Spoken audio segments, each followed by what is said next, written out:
right, my friends, Eric Andreas, your Guitar Sage here. Let's get straight to it. This is part 2, friends, of how to break out of the blues box. This is embellishing the blues scale. So, as I mentioned yesterday in the part 1, so today's the part 2, we're going to be going about 2 hours today, and I'm going to be teaching the lesson, be taking questions on Facebook and on YouTube regarding this subject, and really regarding anything that you want to talk about as far as guitar or life in general, but specifically towards this subject would be great.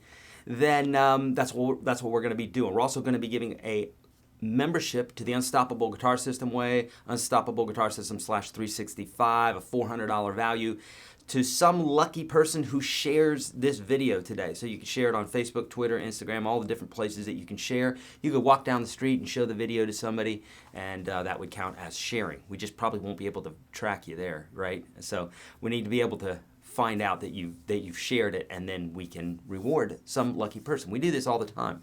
So we would like you to win. So feel free to do that really quickly. There's a PDF that you can find in the details of the video. There's a link there. It says something about click here to download the bonus PDF. If you click there, you can download a bonus PDF for today's broadcast, and it'll be everything that we're talking about today, okay? Yeah, imagine that. So literally, we've got, this one's simple today too. This is more about the explanation, but there's a little map diagram that you're gonna need to have in order for this all to make sense, okay? So what I'm gonna do today is I'm going to be doing a mini lesson of yesterday because I really feel that it bears worth repeating. These are new subjects. This is like a new language. And if you're new to guitar, or if you've been playing guitar for a long time and you've hit a plateau or you've hit a rut, you know that sometimes you get to a place where you just feel like you're not going to learn anymore, whether that's you're a newbie or you've been playing for a long time.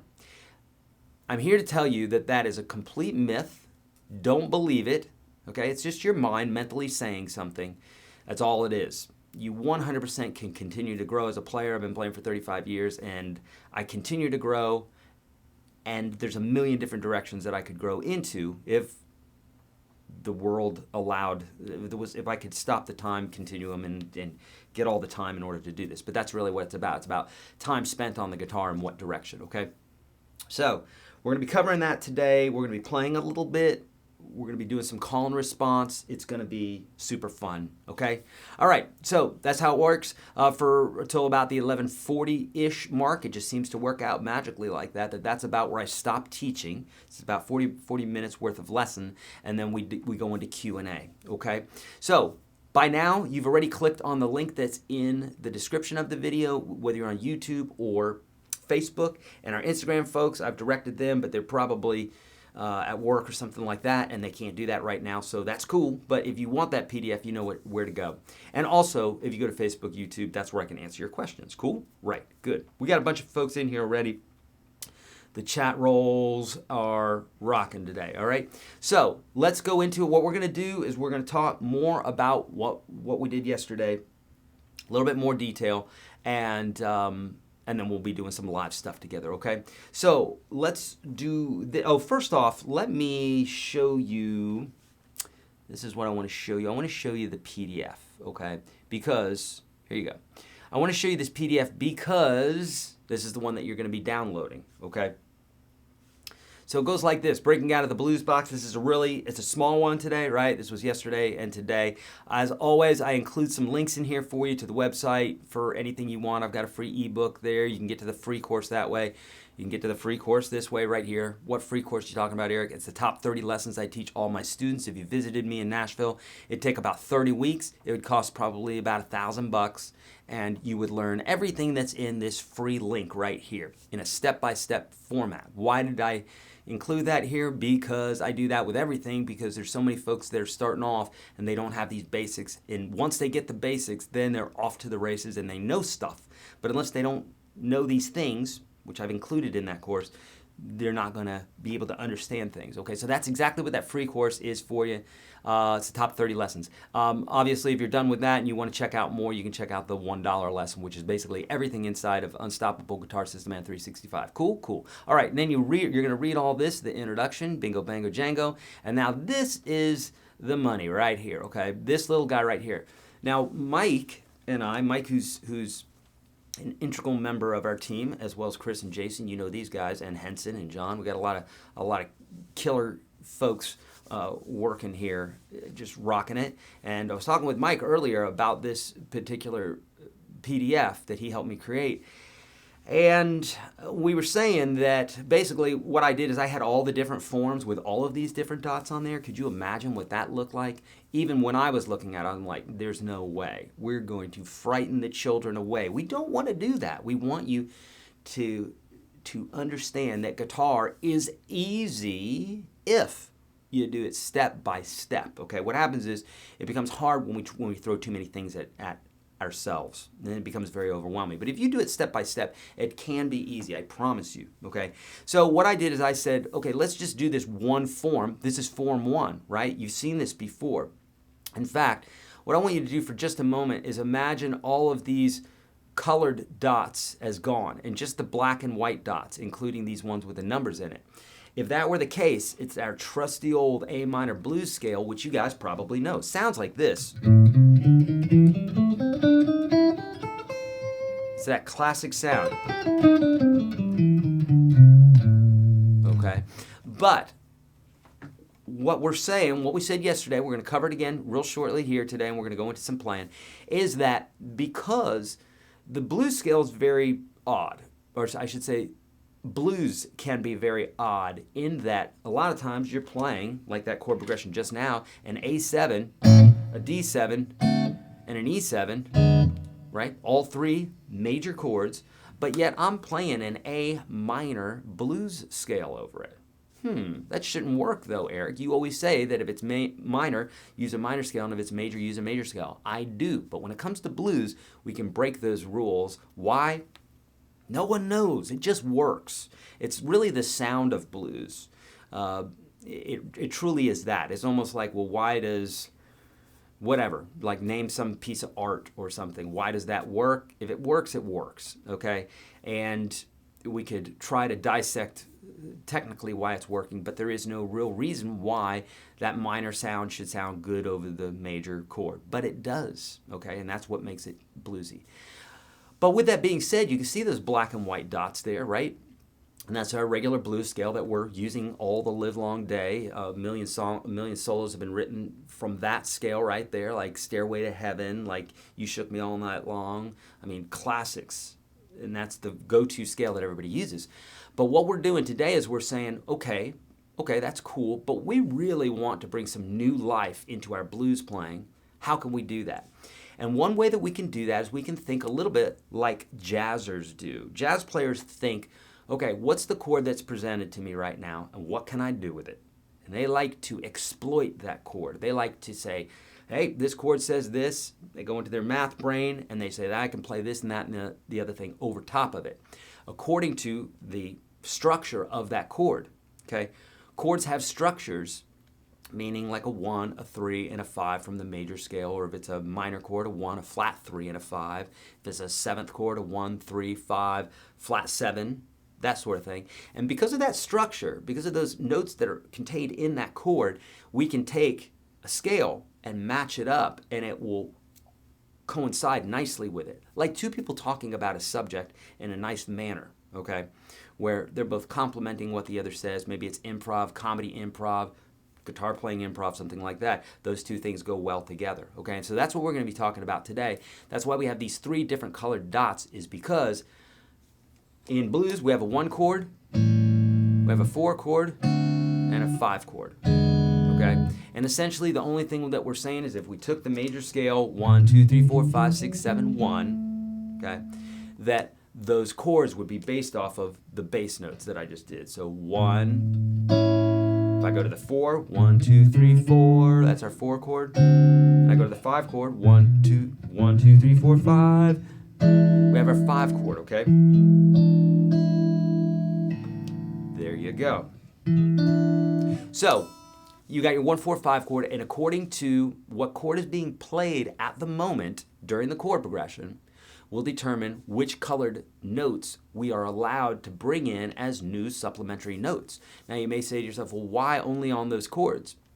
Well, because those chords are introducing new notes the chord itself are introducing new notes that are outside of the blues scale. And so because of that, we can play them while that chord is being played, and it's going to sound fine, okay? So for instance, we said this yesterday, we said an A7. Well, the A7 in and of itself, every note except for this second finger, and let's do this. Let's go for a close-up here, right? So here's our A7, right? We can play it down here. But nonetheless, this note, which is the major, that makes it minor, so we had a minor chord. It would look like that. Our second finger's up. But if it's major, second finger's down. So that note makes it major.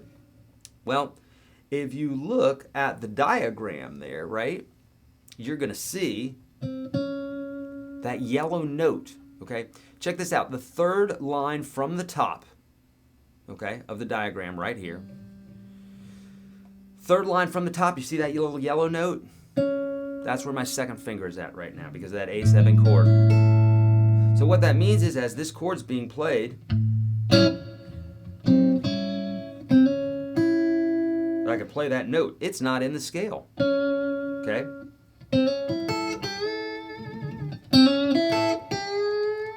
That's one way we could throw that note in there, or we could go, right? We got this chord progression, we got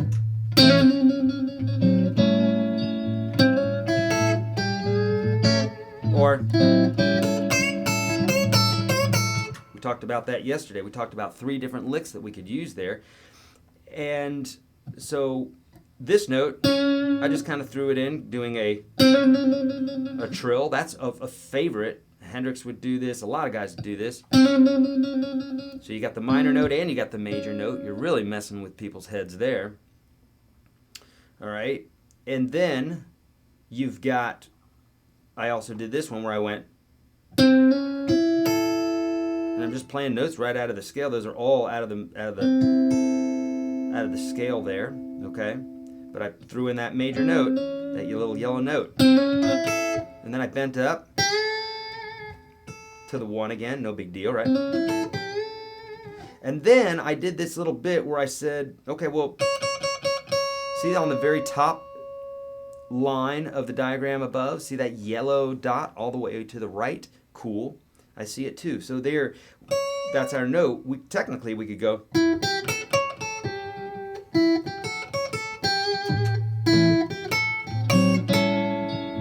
Doesn't sound super cool. Because that note's in the chord, right? But how much cooler if we bend it, if we bend into it like, you know?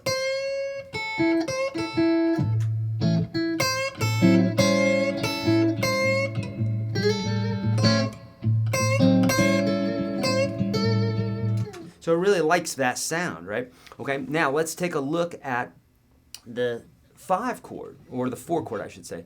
So see the 1 that's on the very bottom line? That's an A, okay? It's right in front of, depending on the front of the line there, you can see there's an orange dot. So the 1's right in front of the orange dot there on the lowest line there. And that's how we're basing our chord off of, is that 1. Right underneath that 1, on the next string down, you can see the 4. And that's where our 4 chord is based off of. It's a D7. And then the 5, which is 1 whole step up from that, you can see is another dominant 7th chord. We can play it like that, or this one. Okay, but nonetheless, every time we go to the 4, now we have new notes that we can choose from. Now check this out. I'm playing this D7 chord, and there's a note right here, which is the 2nd string, or the 2nd line down of the diagram that you're looking at the top there. It's that blue note on the 2nd line down from the top. And then 1 octave lower, we can go 3 frets down, 2 strings up, and you got that other D. Or I'm sorry, it's the other blue note. And we're calling it blue note just for today. It's not the blues blue note. It's not that blue note. It's just a blue in color. So when we go to, so we've got this Now if I play that note right now, it sounds okay, but now with this chord, see, now that sounded nice because it was over the 4 chord. Here's the 5 chord. Here's the 4. I'm going to slip it in real quick. What? Look at that. Worked out real nice. So here's our A. So I'm going to noodle this note.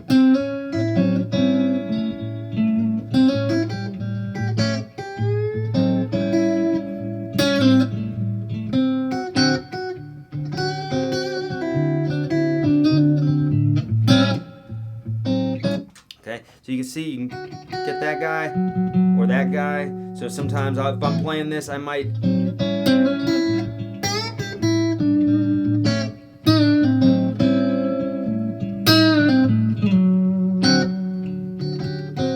there's that blue note, right?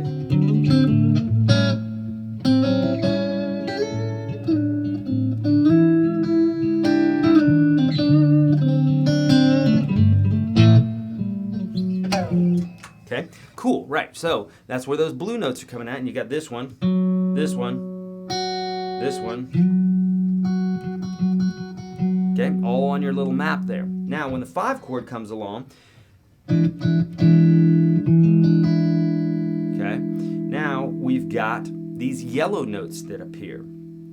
Why is that? Well, because let's think about it like this. We're introducing this note and this note, which are neither one of those are in our blues scale. Check this out. But we said this note is in that E7.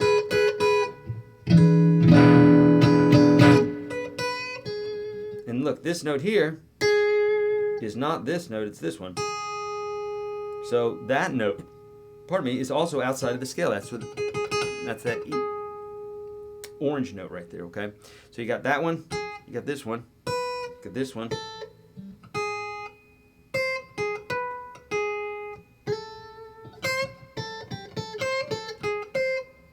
Okay, so you got a few different places to find these.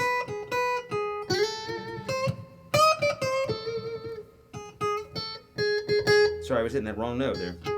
I hit both of those. Anyhow, you got, basically what you have here is you've got 3 chords being played, and when those chords are being played, you get to bring in these other notes, okay? And this is what's going to breathe some new life into your blues playing.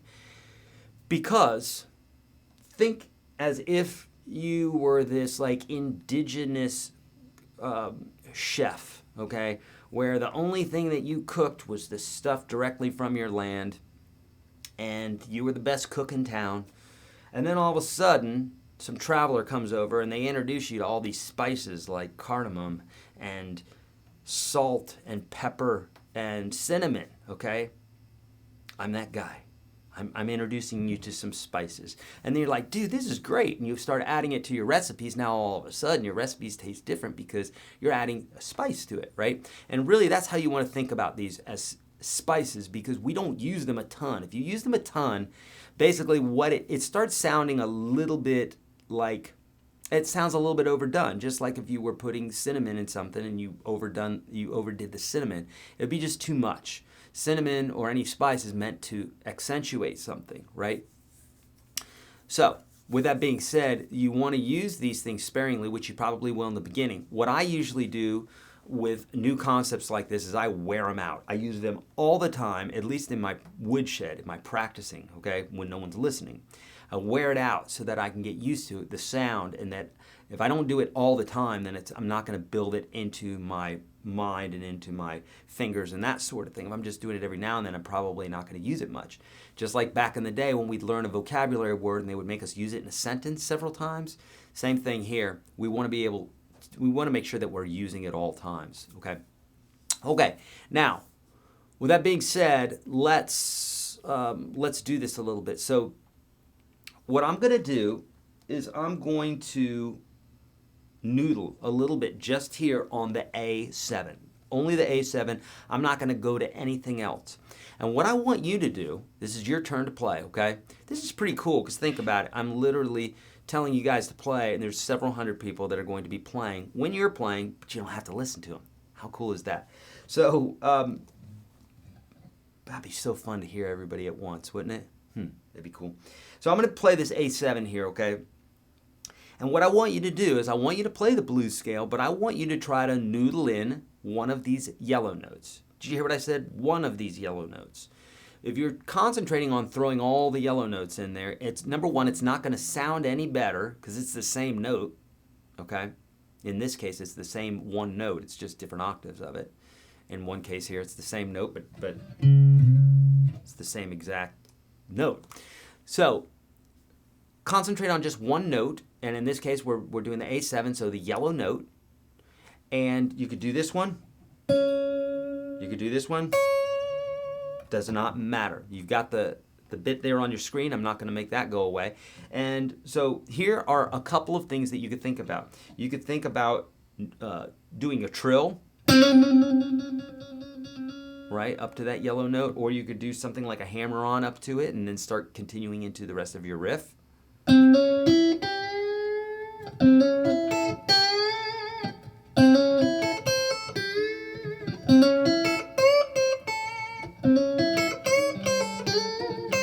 So many different things that you could do, okay? And then this note, you know, you could do something like, or you could go. So basically just bending that note into that major note, even if you don't get to it all the way, if you're just doing like a,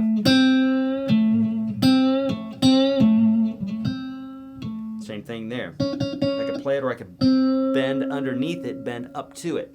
Okay, so that's what I'm gonna do. So right now I'm just gonna play the A7, which is the 1 chord. It's your turn to noodle with this, okay? So here we go. It's a 1, 2, 3. Or let's do, I'll just do a little turnaround here. And here you go.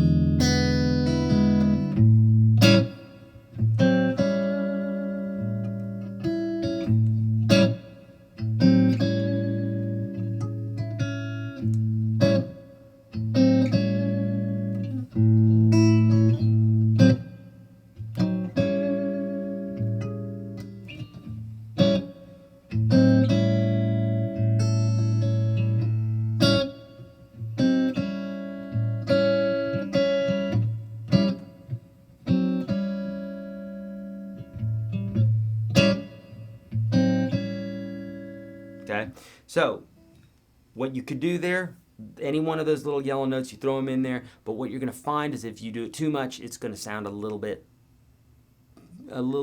predictable, okay? Let's just say that. Okay, let's do this D7 here, okay? Now, for the D7, there's a few different things that you could do. I like sometimes like kind of doing these double stops here where basically I'm bringing in the chord. There's the D7. See, a lot of times people think about the chord, they're like, well, you got to play the whole form. You don't have to play the whole form. You can visualize the form in your brain and then just use the portion of the chord that you want. So in this case, I'll go, I might even do, or you'll hear me do that.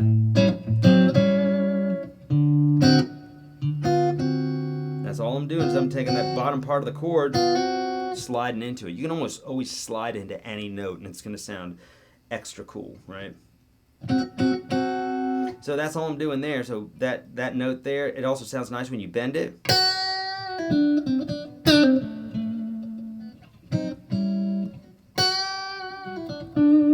Okay. And then you also have this guy. It's nice when that D7 chord plays. Okay, so those are the two guys I would choose from. You could get that guy there too if you wanted.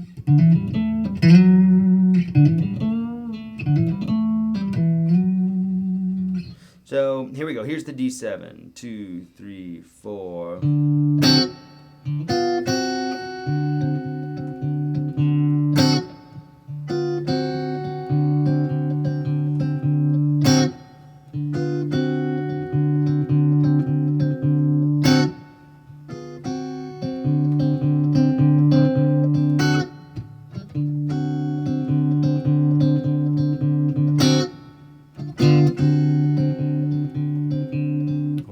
So that'll give you just a little taste of this. Obviously, when the video's done here, you can come back and do these and listen back to them. And then we'll do some 12-bar blues a little bit later here as well. Okay. All right, so now when we go to the E7, we've got all those orange notes. Woo! Okay, so just like the D7, let's look at this. Watch this, E7. This is an easy way to remember this. Here's our D7, right? Our E7 is right there. So you could literally, as the chord's moving down, so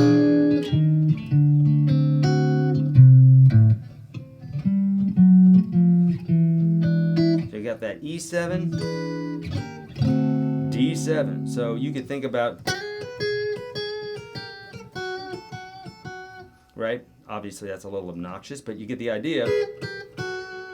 I say obnoxious. It is after a while. At first, you're going to be like, oh, dude, that's it, because you're just coinciding, your scales, your notes are coinciding with the chords, and so it's very exciting. So I say it's a little predictable, whatever, but at first, that's fine. Just keep it there, okay? Just you'll get bored of some of these bits, and then you'll mature. But at first, it's all really exciting stuff, so just do it, okay? So when that chord comes up, you'll hear me go.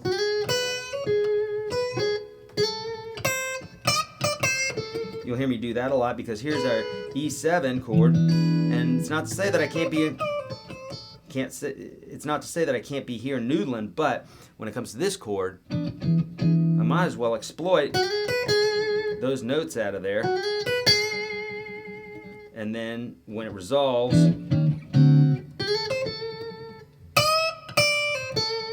okay, because then back to the A7 there, or I could go. Because that's the D7. So if I went up,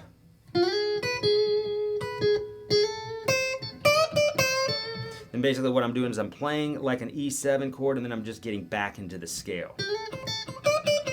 But if I play the E7,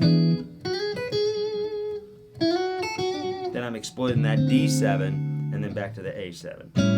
So it's really up to you, but again, what I would do is I would just stick with one of those notes, maybe two notes, okay? So here we go. Here's our 5 chord, also known as an E7, and in this case it's going to be those orange notes, okay? So here we go.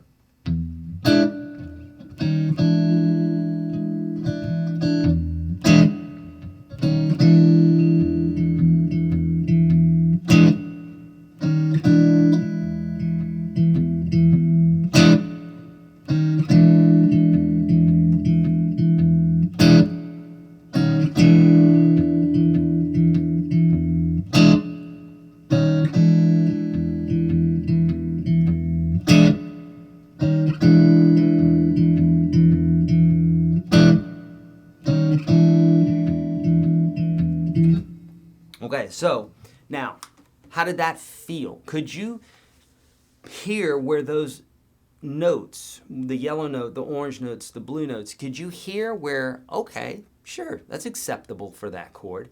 Well, if you did, if you clued in on that just now, then my friends, congratulations and welcome, because now your ear is starting to hear this sound, okay?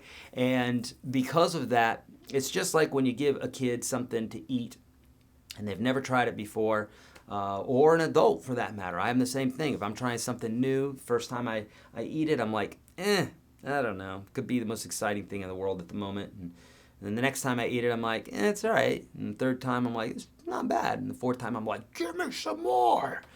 So that's how our taste works. And so when you know, at first, any new thing is going to kind of, we're not used to it, right? We have a paradigm, we have a model of the world, we have a model of music, we have a model of politics and religion and dear Lord, everything. We've got paradigms, we've got models.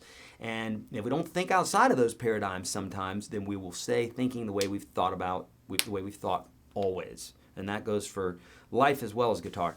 So if you can break out of that sometimes, question what it is that you're doing and why you're doing it, it's very helpful to move forward in life. Okay?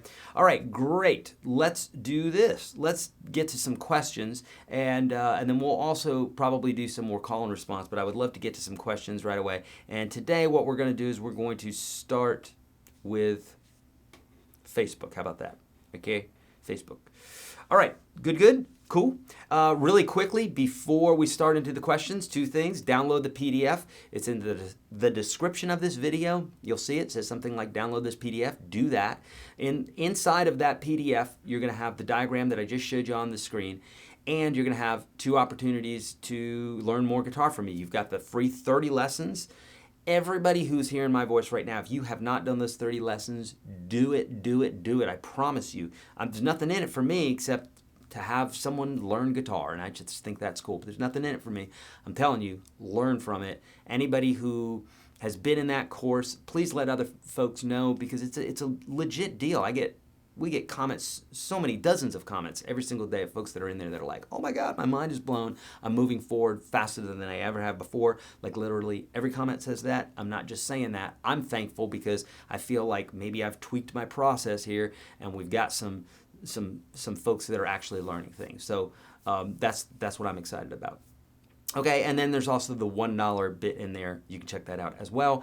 If you share this today, friends, you've got an opportunity to win a lifetime membership to the Unstoppable Guitar System. I forgot to mention as well, we are doing 75% off of everything today. Okay, I didn't mention this earlier. 75% off of everything. There's the link right there.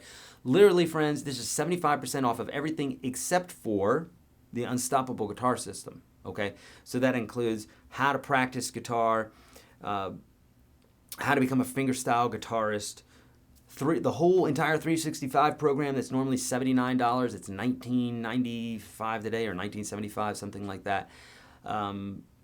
That's 75% off. The ebooks are 75% off. Everything except for the Unstoppable Guitar System. The Unstoppable Guitar System today, I believe, is half off. Okay? And you'll find out by going to that link. That link will tell you more. There's so much to know all the time, folks, and I don't want to barrage you with a bunch of stuff. Okay, I want to teach you how to play guitar. You know where to go get the stuff if you want more. But bottom line, it's half off today for Unstoppable Guitar System. If you do half off of that, then we're also going to throw in everything else: how to practice guitar, fingerstyle guitar, 365 guitar lessons, everything. And here's the deal. On the dollar offer, where you can get in and check everything else, or you can buy this stuff right out, you've got 30 days to say, hey man, I don't like this. I'm learning too much. I'm becoming the guitar ninja that I've always wanted to be, but I'm scared. If you did something like that, then you can get your money back. How about that? Not with the dollar offer. We're going to keep that dollar. Oh yeah.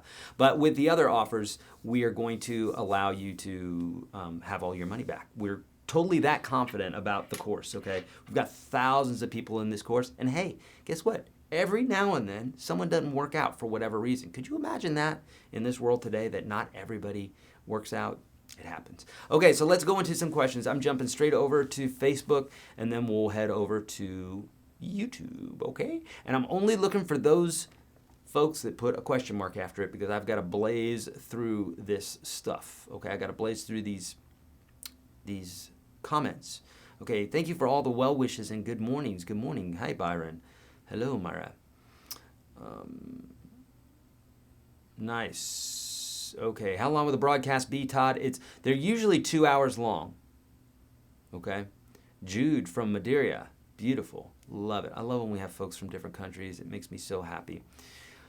Okay, so here I am drilling down on YouTube, getting to some questions. So, folks, these could be questions about what we're talking about today. Here's Joseph from Liverpool. What's up, Joseph? How cool is that? From the birthplace of the Beatles. I'm only going to be looking at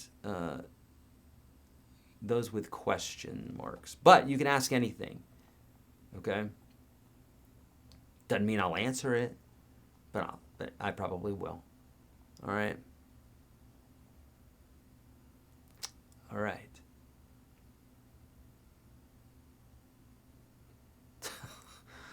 Nice. Where's the cat? So the cats are all upstairs. I've got 4 cats, and I don't keep them in the basement. One, because that would be mean. I just subject myself and my guys to being in the basement. But the cats are in the lap of luxury upstairs. But really, when we came down to the studio here, we're like, the cats were literally knocking guitars over and knocking stuff over, and it was just a big mess. They were doing things that cats do. when they're not near a litter box and that sort of thing. And I said, I can't do that. I can't live like this. I kind of just have them out of here. But I love them, and they get lots of attention from me, but they're upstairs.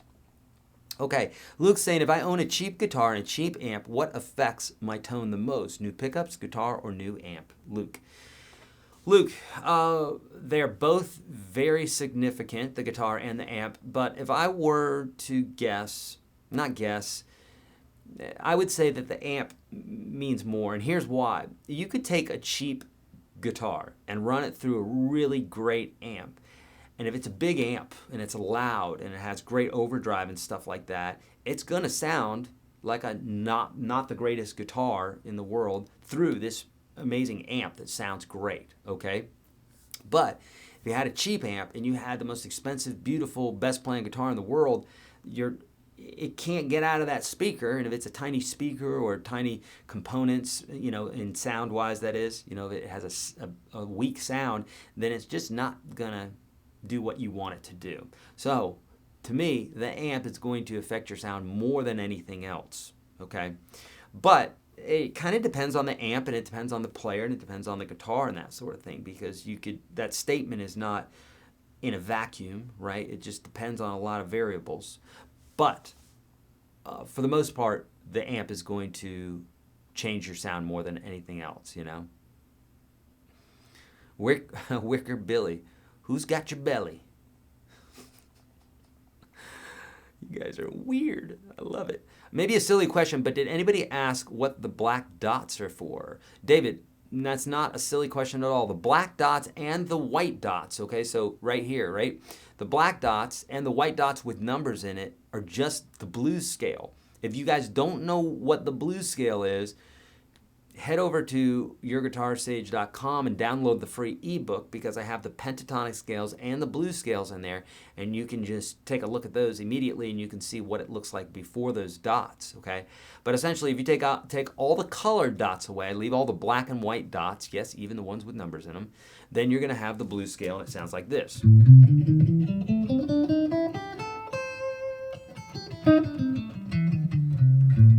Okay, so that's exactly what those black and white dots are for. Okay, great. Yes, oh guys, thanks so much for answering that. You guys are on top of it. Sometimes I change the key of the scale with the progression, and sometimes I don't. Which works best? Wicker Billy, that's a great question. So what Wicker Billy is saying is that he changes the scale with the chord progression, which is kind of basically what we're doing here. It's basically what we're talking about. If you think about the A7 is right here, and we're using this blues scale, and then we go to the D7,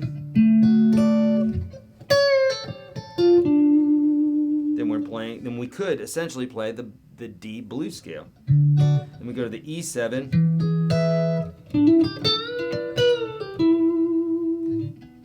then essentially we could do that. And we are taking some of the notes that we're referring to right here in this guy. We're doing that by moving the scale around, but we're also bringing new notes in. So again, this is even going, maybe not another step, but it's yet another thing that like kind of jazz players think about as they say, what's the chord? Okay, what scale can I use over it? Boom. Okay. And that can be done. The only thing that I don't like about that Wicker Billy is if you're thinking form 1 all over the fretboard, which is what most people do. So for instance, and I'll play like this for a moment to show you what I mean. But what happens is, to me, it sounds a little disjunct because you end up playing a lot of the same licks, but just in a different key. And so it sounds a little methodical, which is okay, because at first it's all going to sound methodical. It's all going to sound methodical in the beginning, okay? But as you do it more and more, it will become less that. Okay, so if I'm going...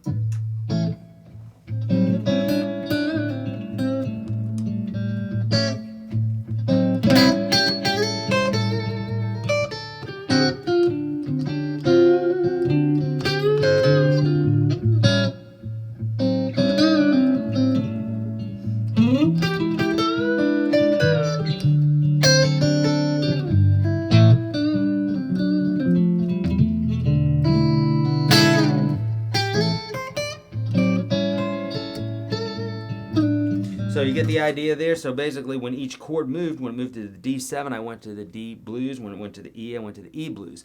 And I tell a story where the first band that I ever played in, I was 16 and they were recording an album and they got rid of the last guitar player. He left or something happened, and I was filling in for him, and they had done some recording, but they needed me to record my parts and the guitar solo, because I guess this guy left in the middle of the whole session thing. So I had to write these guitar solos for these tunes, and some of them were based kind of off of the blues. No, they weren't. I say they were. They were based off 1-4-5. They weren't very bluesy at all. I was playing blues over top of them because I love the blues. And as the chord was changing, this is exactly what I was doing in the solo, is I was following that chord around, because I was like, oh, I can do that, so that's what I did. And so those solos are that. I don't really do that sort of playing anymore. You can, it's fine. But another way that you could do it is if you took that form,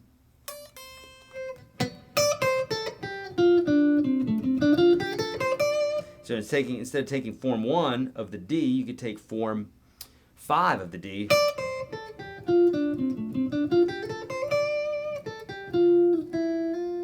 And then you would have, you could be kind of in the same place, close to form 1 of A, and then this will sound a little less disjunct. Does that make sense? So instead of jumping around like form A, form A, form A, form A, form A, in A, I'm sorry, form 1 in A, and form 1 in D, you could take form 5 in D, which would move you a little bit closer to form 1 in A, and then you could go back and forth in between them, and it's going to sound a little less disjunct, okay? So, Wicker Billy, that's a great question. And you can do either. And as far as sounding best, it's what sounds best to you, okay? Because every artist is different. Every single person in this room is an artist. You have your own voice. You've got your own bits, your own way of thinking about life and music and melody and chords that nobody on earth has ever thought of before. And I mean specifically the way you do it, okay? I'm not blowing air up your pant leg. I'm being very serious about this.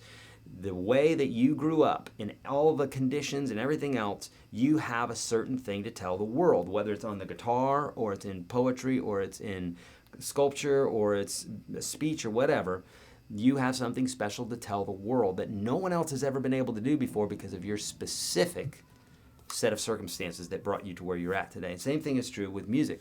So really, Wicker Billy, you want to ask what sounds best to you, because that's the answer, okay? And you can develop that. At first, it may not sound good. It may not be exactly what you're looking for, and eventually it'll get better, you know. Hey, Eric, what's the best way to contact you offline? Email, Facebook, etc. I would say probably the best way is email. You could try Eric at YourGuitarSage.com. And yeah, otherwise you can hit me up. You know, we answer questions all the time. I say we. Inside of Facebook, inside of YouTube, inside of the courses, etc. That's how I answer a lot of those. But my guys sometimes will say, hey, someone got in touch with you on Facebook, because I get, obviously, with Facebook and Twitter and Instagram and 365 and UGS and YouTube, and I got several YouTube channels and what have you. I mean, I can easily name 10 places easily where I would get messages, and no joke, probably somewhere in the neighborhood of 200 messages a day, minimum 200 messages a day. So I get a lot of them. So please, if you would, be respectful of that, and just, you know, don't. If I have videos for you on the subject and you didn't take the time to Google search how to play the F chord, and you're asking me how to play the F chord, I'm probably not going to respond to you, right? Why would I do that when I've created a video for you instead of sitting there typing it out how to play the F chord? So please, I don't mind you emailing me at all, but just make sure it's something I haven't answered already, okay? Because doing so is going to allow me to produce more content for you. Okay, it's good for everybody. Okay, Climber, I forgot the chord that you said to go through with the yellow dots. Please explain that part again. The yellow dots was the 1 chord. Okay. okay? So in this case, an A7 chord. And that yellow note is right there. It's also up there on the high E string climber. Thanks so much. Eric, I signed up for full UGS yesterday. When should I expect access to the Facebook UGS group? Dave R's Guitar. Thanks so much for asking, Dave. So listen, everybody who's in Unstoppable Guitar System in 365 trying to get into Facebook, there's only one way to do it. We do not take requests on Facebook. Why? Because we get lots of folks who are not in the program trying to get into that group, and that wouldn't be right to the folks that have paid to get into the group, okay? So the UGS Facebook group is for UGS folks only. We don't let anybody else in there because we've got a million other places that we do stuff that's just for UGS folks. So Dave R., when you signed up on the welcome video, okay, it's the very first video that you're going to see when you go into UGS. You probably skipped over it. It's all right. A lot of people do. But don't skip over it because it's got the information that you need there. And in big red letters, it says this is how to sign up, okay? You're going to send a message somewhere, and it's got the email address right on there, Dave R. So do that. Make that request. We do this every day for those folks that have done that. We do not do it for folks that have asked to sign up. They're just being lazy because we've got a lot of people that are trying to get in there and they're not part of the group. So please do it that prescribed way, and then we will get you in, usually within a day. Thank you for asking that. Micah saying, does the A7 belong to the minor or major keys? That's why A minor and A major pentatonic scale work well over that chord. Micah, great question. So the A7 can belong to different keys. It technically can belong to any key, but usually it's going to sound best in the key of D7. In D, because the 5 chord would be the A, and usually the 5 chord is a dominant 7th chord, which in this case is an A7. I know some of that went over your head. That's okay. But just understand that the A7 doesn't really belong to any specific key. In this case, the way we're playing it is the key is A. So the A7 chord is the 1 chord, okay? And you're asking, why does the minor and major pentatonic work well over that? It just does. There's not a really good reason. It shouldn't. It just does. That's part of the blues sound. At what point should one consider himself or herself an advanced player? Eddie, no one should consider themselves an advanced player. If you do, that's going to slow you down because now you've arrived, when in fact there's a million different places, million different things that you could learn on the guitar. I've been playing for 35 years and I don't come close to think of myself as an advanced player. At the same time, I'm not a beginner, and these are just labels that we're throwing on things anyhow. So really, we toss them out and keep your head down and play guitar. That's the best way to do it, Eddie. There's no specific thing I could tell you that would determine whether you're an advanced player or not, because then somebody else would disagree. So there's no specifics, okay? It's very, very much subjective. Does that make sense? Okay, Yusef's 87 is saying, you taught us how to target the note from the 7th chord that is outside the diatonic scale in blues and rock. Do you use chords other than the 7th, like the 9th or the major 7th, in the same way? Yes, exactly. So this is the way jazz players think. And this wouldn't be, let's see, how can I phrase this without confusing folks? There are diatonic chords. So in the key of G, or in the key of any major key, the chords 1 through 7, right? 1, 2, 3, 4, 5, 6, 7, 1. The chords are major, minor, minor, major, major, minor, diminished, and then back to our 1. And that's when we're just talking about triads, which is major, minor, diminished. But when we start adding 7ths and 9ths and 11ths and 13ths, which are other harmonies that go on top, now we're bringing in some other notes that may or may not match up with the scale. If they don't match up with the scale, if they don't match up with the scale, then that's an opportunity to bring in that new note. If they do match up with the scale, then you don't have to keep up with all that other than maybe observing it and going, oh, okay, I'm playing the B chord now, so I'm going to accentuate some notes out of the B chord. That's what I call chasing the chord. But essentially, that's what jazz players, and not just jazz players, but that's more that style, where that style comes from, okay? Eric, did you say the yellow notes are used as accents? Spicy. Climber, they are for the one chord. You can use them as a spice, if you will. Okay. Why do I see some do a major scale one way and others do it another way? Like the major scale from the stat with the A flat and the B, C sharp, etc. Okay, Sam is saying, okay, first off, Sam, a major scale, this is why, okay, so Sam, specifically, I'm not picking on you, but you need to be in the free program because this will explain it absolutely perfectly to you because that's a lot of the stuff that I teach in that program right there, YourGuitarSage.com/30. Sam, write it down. Go there now. I implore you, Sam. This is going to awaken the guitar giant within, okay?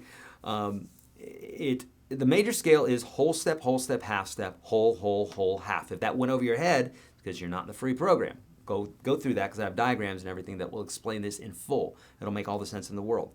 But depending on where that first note starts, if we start on a G, we go whole step, half, whole, half. That's a G chord. But if we started on the A, we go whole, half, whole, half. Now we have a different scale. So that could be one of the things that you're talking about, Sam, is that it's in a different key. The other thing is you have different fingerings. Because again, the different fingerings, right? If we can play an E here, we can play E here, and here, and here, and here. It's the same E all over the fretboard.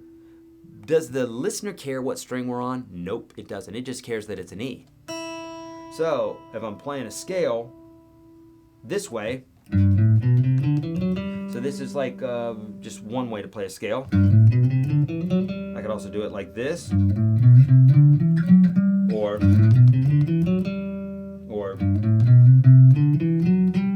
I mean, there's so many different ways to play the same scale, right? So don't get too overwhelmed with that. There's basically just almost infinite amount of possibilities to play scales on the fretboard, but you don't have to worry about all of them. Just like there's an infinite places that you could go today, right? Think about the world, think about our solar system in the universe. There's an infinite amount of places that you can go. You're probably not going to go to the moon today. Probably not going to go to some other country today. You're probably going to stick in your town there. So be worrying about the juice bar and the little places that you're going to be going today. Don't worry about the whole map of every place that you could go. Just go where you need to go today. That's how you want to think about guitar. Don't worry about a whole map of, well, you can go here and you can go there if you haven't learned a small part of that map first, okay? Learn locally what you're doing first. It'll make way more sense as you're going along. Great question, Sam. Tim is saying, hey, I've got a Fender Acoustic Electric. What gauge string should I get to be able to bend strings earlier? Tim, I wouldn't suggest using light strings on an acoustic. I've found that the intonation's not as good. I could be crazy, but in my years of playing acoustic, when I put thin strings on an acoustic, the intonation just does not sound right to me. So I think there's probably some truth in that. So the thinner the strings, the better. So if you're really interested in bending strings, the thinner the better. For electric, 8s and 9s are thin. 10s, 11s, 12s are thicker. Same thing with acoustic. You want to get lower gauge strings. Hey Eric, how do you get that great black background on video? Oh, thanks so much. This is because this is space back here. This is complete. This is antimatter. All back in here. Now it's just a sheet that we have up. And it's called muslin, something like that, muslin. And it's basically a sheet that's specifically made for that sort of thing. But if the lights were really on, you might see a wrinkle or two or something like that. But when you have the lights set just right, then it looks really nice, and it's nice and clean, right? Thank you so much. I'm glad you like that. Okay, yeah, a green screen is the same thing. If it were green, then it would be a green screen, and then you can actually say, hey, wherever things are green or black or whatever, let's put this image. You can do that sort of thing if you're into video. What do you think about the new Gibson SG or SG in general? Well, I have an SG. It's not in this room right now, but I love SGs. I have a 1969, and I love SGs. They have the necks. You feel like you can go everywhere on the neck. And they just have this great vibe. They have a great sound. They play great, and I love them. I haven't tried the new ones, though. How do you play a C flat? Oh, Wicker Billy's trying to get tricky here. A C flat. Here's a C. Okay? Watch this, Wicker Billy. Here's a C. So if we flatten it, that's a C flat. Some people call that a B. I would call that a B. I wouldn't call it a C flat. A trumpet player may, or somebody like that. Basically there are some reasons why someone may do that. 99% of the time you won't have to worry about that. So sometimes I'll see people, they like to talk about all the specifics that things might be, and then that really just confuses people, because 99% of the time you're never going to see it written as a C flat. It's going to be written as a B. Okay.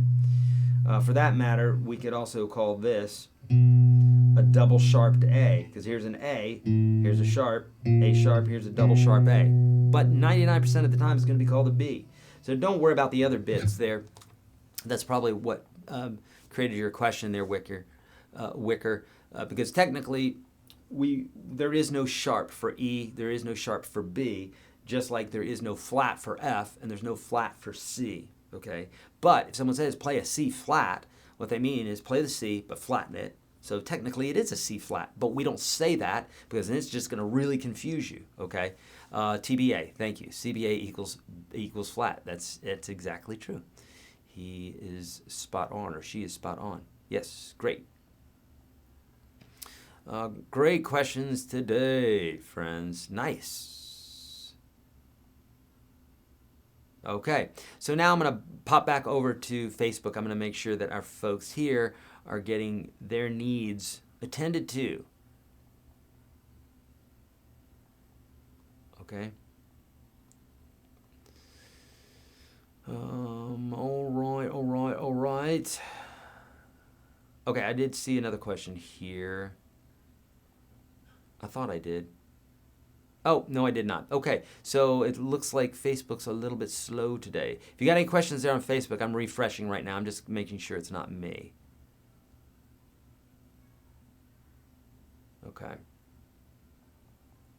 Oh, it was me. Here we go. Okay. What do you think of the Mini Taylor guitar? I have a Mini Taylor, so I think that they're good. They get the job done. I've used them before, like on small gigs, like on sailboats and stuff, where you're literally do not have a lot of room, where every square inch is important, and so they're good for that. But the sound is small because it's a small body, and it's obviously they're trying to make the guitar convenient as opposed to sounding like the best guitar in the world. Oh, good. Kara, thank you so much. Noah, thank you so much. Kara, yeah, we got a lot of folks inside of the free 30 lessons. You can see that. And thank you so much for letting us know that, because it's legit, friends. I want you to understand that it's not me just saying that, right? Do I like Black Star amps? I love Black Star amps, Travis. I have one. I've got a Soloist 60, and it is one of the best amps that I've ever had. I love it. The tone from that thing is bonkers. To me, it sounds like everything you want a Marshall amp to sound like. And in fact, the guys from Black Star were the guys that were working at Marshall. Did I say Marshall? Yeah. All the folks that were working at Marshall, some of those guys left and went and started Black Star. It's a British amp company, and they sound amazing. I love them. I'm 64 years old, new to guitar, can't carry a tune at all. Can't today, but you can, because it's a learned thing. And I don't have 35 years to determine what types of music I need to waste my time to learn. So I love rockabilly and 50s music. I love that sound, and that's what motivates me. That's all you need. Not interested in the rest. I have a semi-hollow body electric guitar and amp now. Where do I start? Laugh out loud. Okay, so Ken, number one, start at the free 30 lessons. Just do that, because it doesn't matter whether you're playing jazz, gent, blues, rock, I don't care what it is, what style of guitar. If you don't understand the basics, you're not going to understand the basics. So you got to understand the basics first, and then you can kind of go into these other bits and pieces there. There's that link for you, my friends.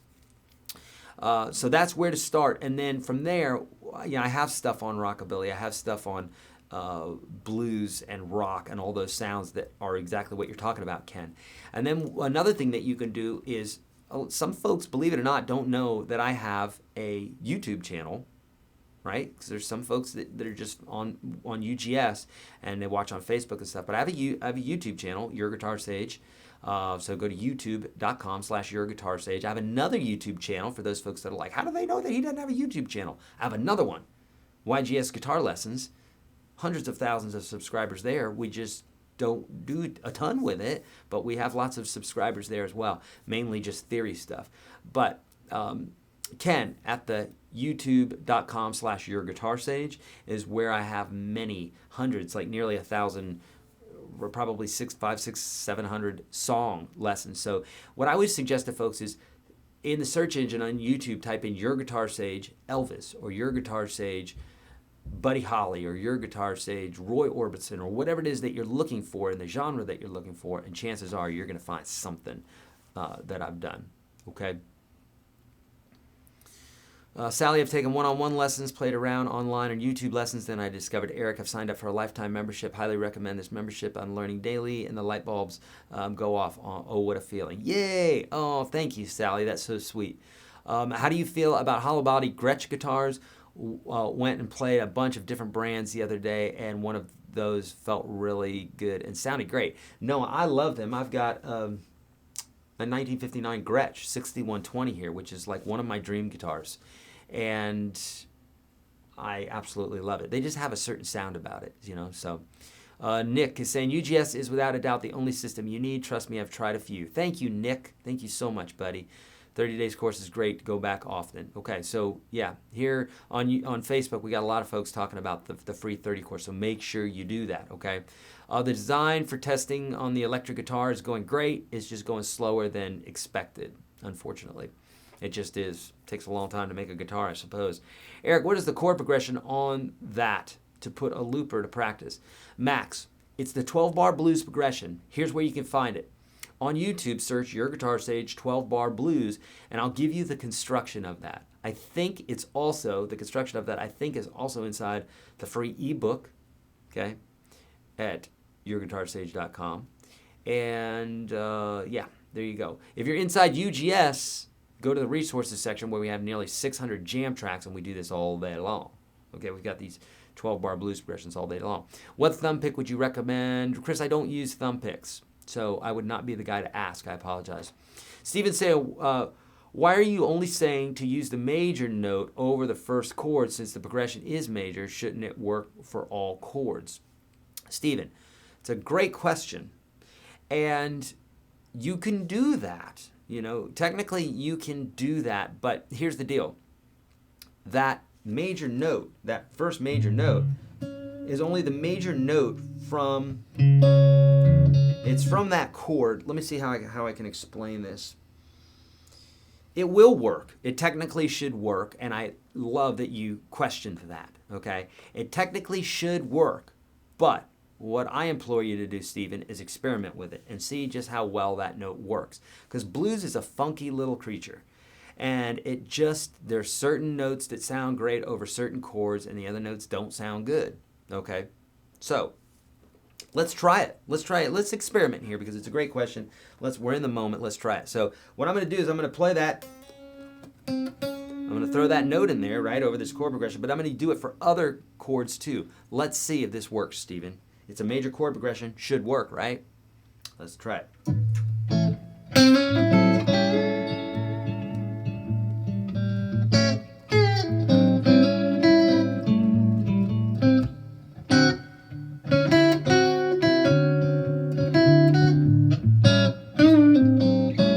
we go. Here's the 5 chord.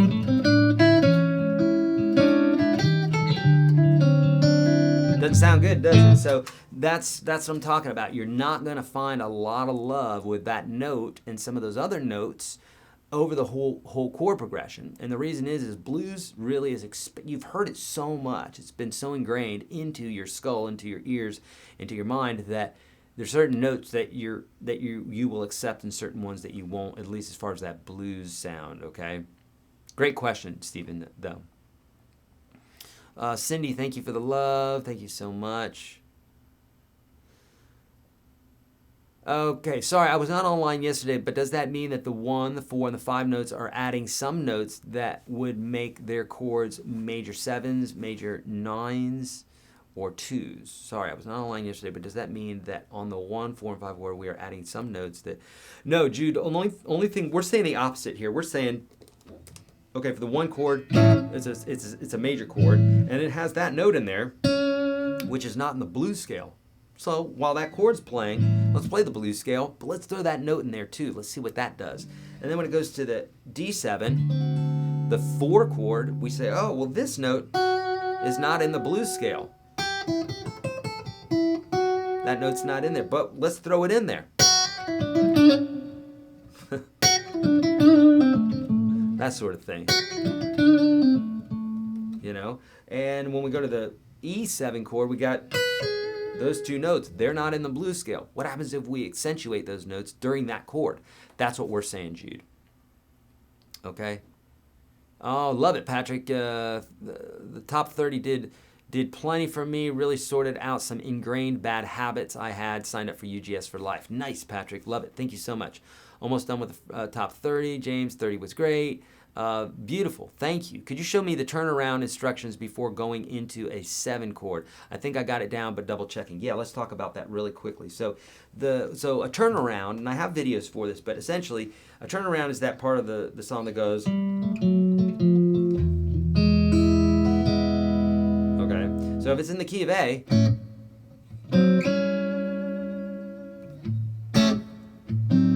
right, we got an A chord here. Then what you do is you get your first finger on an A. In this case, it's up an octave. So here's our A, low A. We're going down 2 strings, up 2 frets. And so what I'm going to do is I'm going to play this lick like this. I put my pinky 3 frets up on the string that's above it, and you go. And I'm just going back and forth between these 2. So.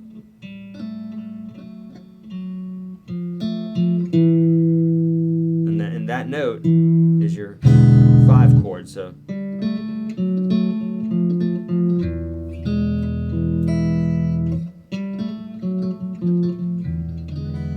We're in the key of G7 or G.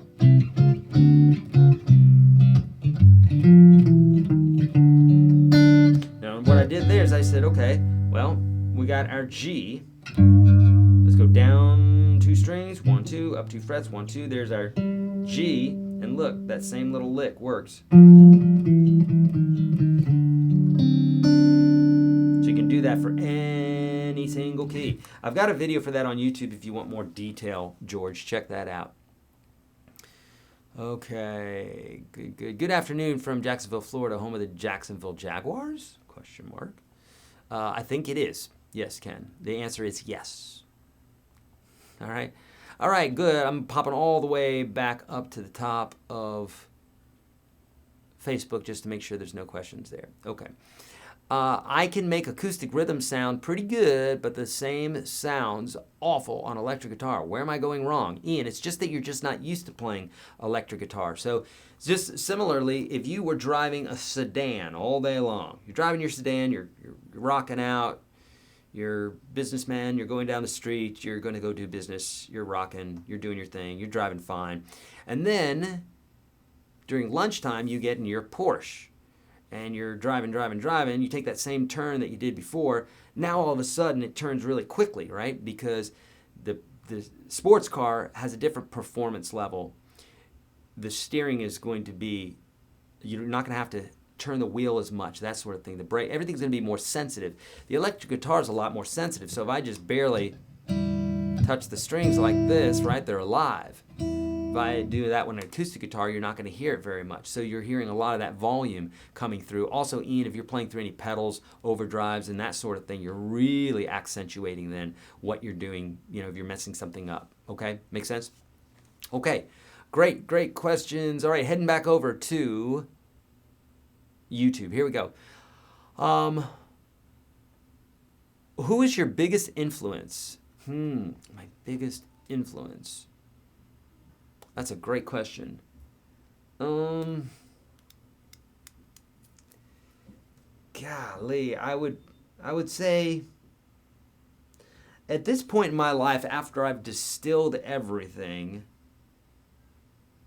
I would have to say that the genre of music is rock classic rock, blues, heavy metal. That's because that's what I grew up with. And then as far as bands, I would have to say like Ozzy Osbourne, Def Leppard, ZZ Top, Aerosmith, AC/DC, Led Zeppelin, Beatles, Pink Floyd. These are all like my faves, right? So like literally those bands are 90% probably. Radiohead, Muse, those are probably 90% of the way that I play and what I do. It came from that. And then as far as a specific guitar player, loved Randy Rhoads, loved Eddie Van Halen, love still Wolf Hoffman from Accept. There's a ton of great players that I grew up with, loving the way that they played and learning phrasing and just feeling that energy that they were feeding out through the guitar that I was receiving. So I love that so much, you know. Oh, Dean, thank you so much. You helped me out so much, dude. Thank you so much, friend. Okay. Can you guide a bit on which notes of A minor scale should we add to our solos of an A minor pentatonic? I mean, which notes sound good or are used usually? Okay, I'm going to read that again. Can you guide a bit on which notes of the A minor scale should we add to our solos of an A minor pentatonic scale? I mean, which notes sound good or used usually? Okay, Ron. So the way that you ask that question is you're missing something here. So think about this. The minor scale is the minor scale, so A minor. The pentatonic scale goes like this. So it's a portion of that, okay? It's 5 of those 7 notes, okay? It's a portion of that scale. So the question doesn't, I can't answer it because it doesn't make sense in the way that you phrased it, so I apologize. But essentially, the minor pentatonic is a subset of a bigger set of notes. 7 notes in the minor scale, 5 notes in the pentatonic minor pentatonic scale, okay? So, you know, which notes should you use when soloing? It depends on the chord progression. It depends on the genre, a lot of different things. So if it's bluesy, you really want to accent those blue notes, or at least you want the blues notes.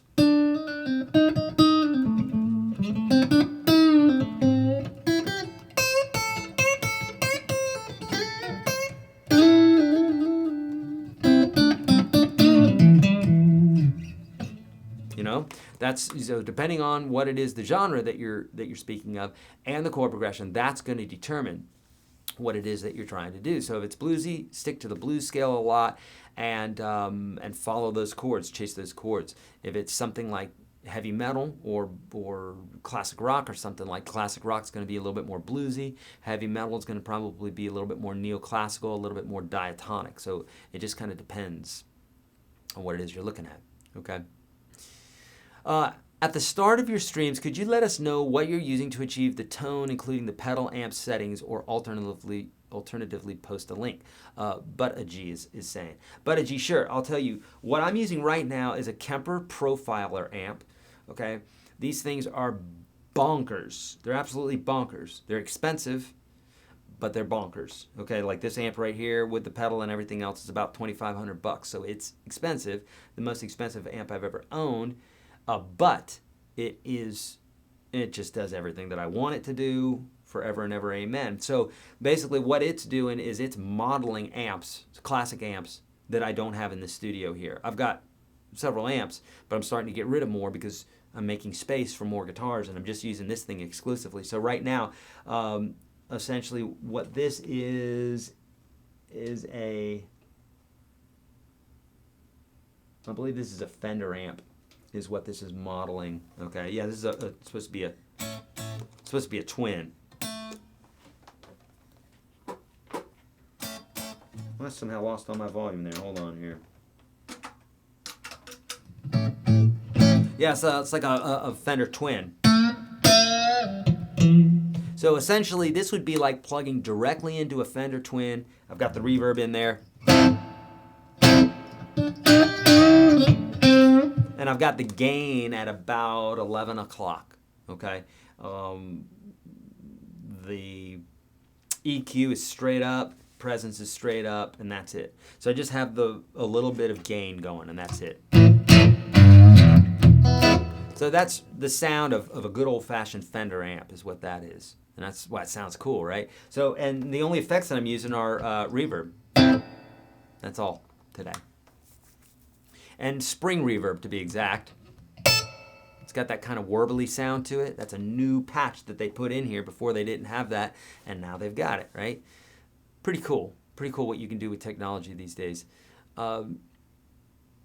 Okay, my teacher doesn't teach theory anymore.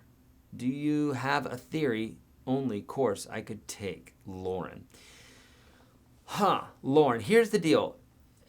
I have a video on YouTube that basically says, if you hate theory, here are the things that you should know theory-wise, at least. Like, learn those things, okay?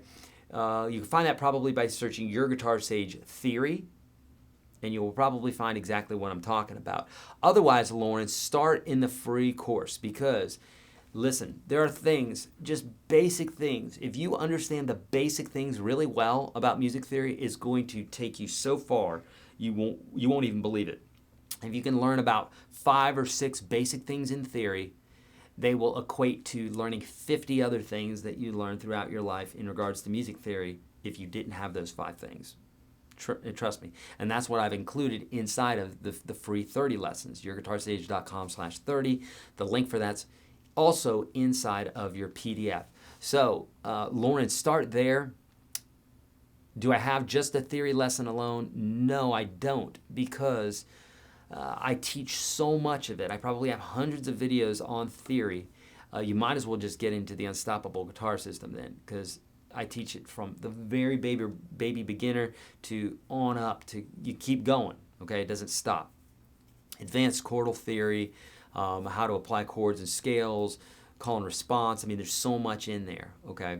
In fact, anybody who knows anything, who's learned anything about theory inside the courses, if you want to reach out to Lauren there and let her know what you've learned, that will help me to continue on here and then still to get her question answered. So if you could do that, that would be great, no matter what it is about theory. Remember, theory is just how to play guitar, essentially, like this, the inner workings of music. But if somebody says, well, how do you get that sound? I mean, technically, that's theory, okay? Well, I'm using this chord, this is the scale I'm using over it, and this is why. Boom, we're talking about music theory, right?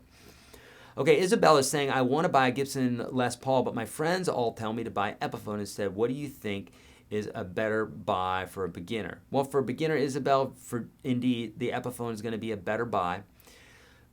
But it also depends on the specific guitar that you have. That's why in videos 1 and 2 of that free course, I say this is how to identify a great guitar without having to go to school and learn all this stuff or be a guitar luthier and know everything about guitars. Literally, there's a handful of things that if you focus on those, you will literally be able to understand whether you have a good guitar or not, okay? But for the money, Epiphone's going to be more affordable. You can have a crappy Gibson Les Paul and have a wonderful Epiphone Les Paul, or vice versa. So the name brands don't really mean that much. You got to play the guitar. If it plays and sounds great, don't question it. Don't worry about what your friends say. Go with what sounds good, what works, okay? Dave R. saying, I can second. SGs are great. Love my SG. Got a 2010. I'm just not a huge fan of the 498T. I don't know what that is. Okay, so let's go back a little bit. Okay, so here, TBA1, can you play the Mixolydian major scale over the 4 and 5 chords, though, because it has the flat 7, while the major scale has a has a major 7, while the major scale has a major 7. Right. So here's the deal. So what TBA is saying is this. He's basically saying, hey, this chord has a structure, and it has a flat 7 in it. 1, 2, 3, 4, 5, 6, 7, flat 7. So it has that note in it. So that note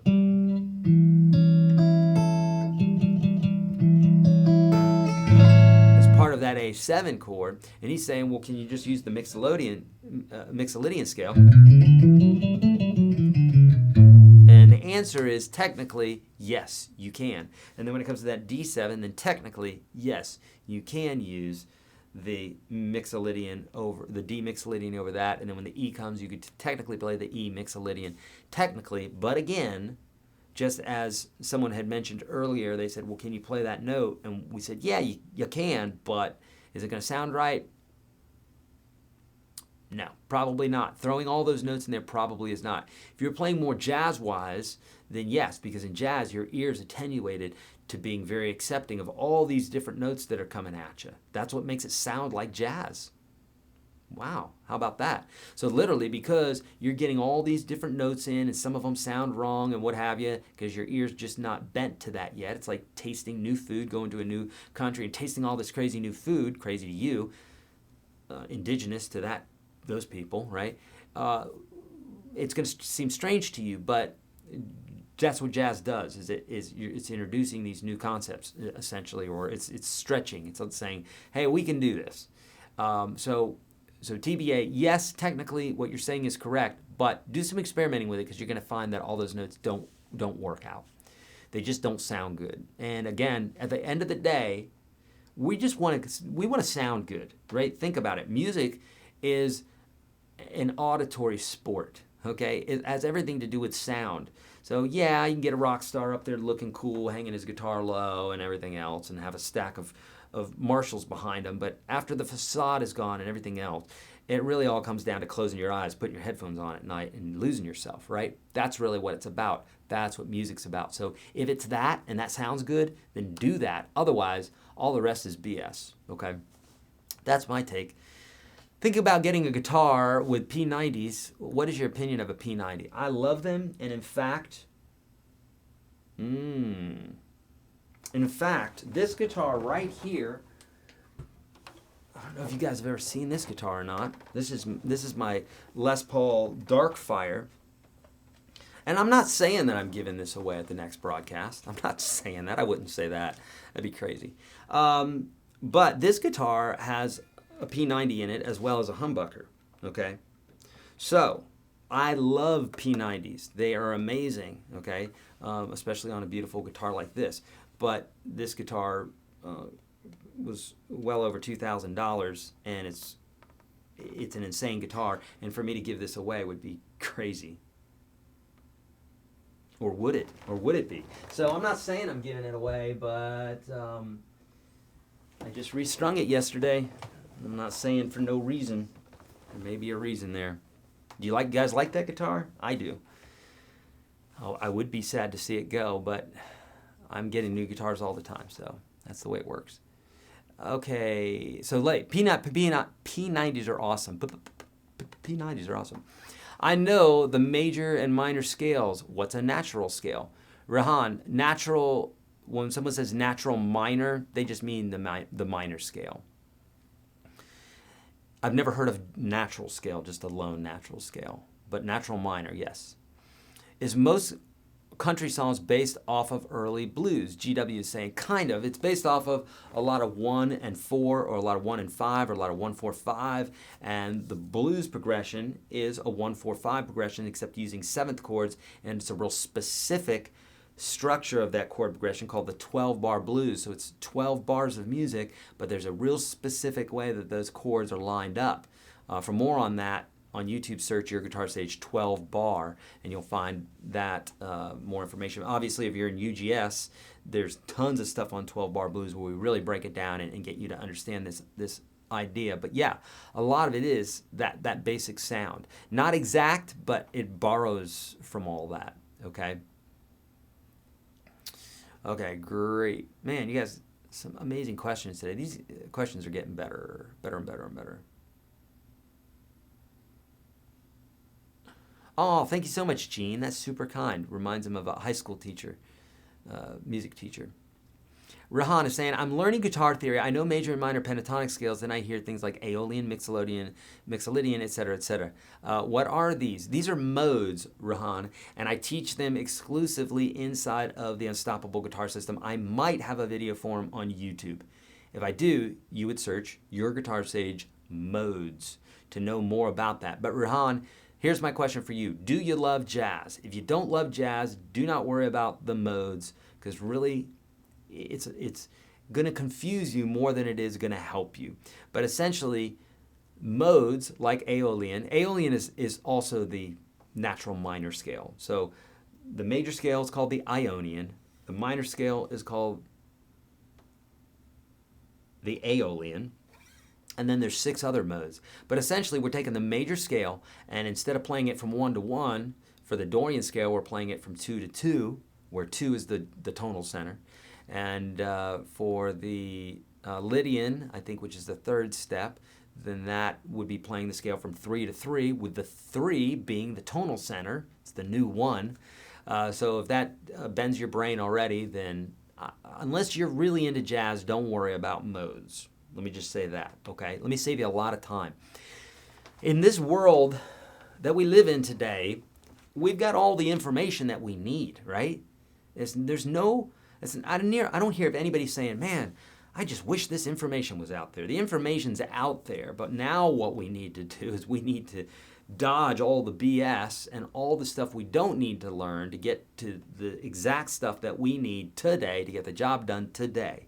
This is how I think all the time, because there's a million things that I want to learn on guitar, or about health, or about meditation, or living a better life, or helping the world more, whatever. But you got to look at what you need today and what you're going to apply today, because you can learn a million things that don't really apply to today, and then you're going to forget them anyhow, and you've just burnt through a bunch of time. Better to focus on what it is that you're trying to do right now, today, get that information, apply it today, move forward to the next day, and continue to do that. But when it comes to modes, I know you didn't ask for all that, but when it comes to modes, that's how I think about modes, is don't worry about them unless you need them. You probably don't need them unless you absolutely love jazz, then start studying about the modes. Brian's saying, what blues rock songs that you've made lessons for would you recommend for a contemporary worship band, especially to fire up the crowd? Brian, I can't say for sure, because obviously for it to be contemporary worship, the lyrics would need to be right, need to coincide with what it is that you're doing there with worship. I've played in worship bands before, and we didn't really do much blues rock. But Brian, the best thing that I could say is to search YourGuitarSage, and then what it is you're looking for, the sound you're looking for, if it's Elvis or The Clash or something like that, and then search for that, and that will get you to where you're going. Otherwise, let's see, blues rocks. Yeah, I can't say for sure. I've taught so many songs that I don't know. I couldn't even tell you off the top of my head. Okay, Patrick says, I heard I won. I don't know, Patrick. What are you hearing? If you got a message from us, then you probably did win, and you probably should respond to that message if you want us to get you what it is you want. I don't know. I don't know off the top of my head if you won something or not, Patrick. But that'd be cool.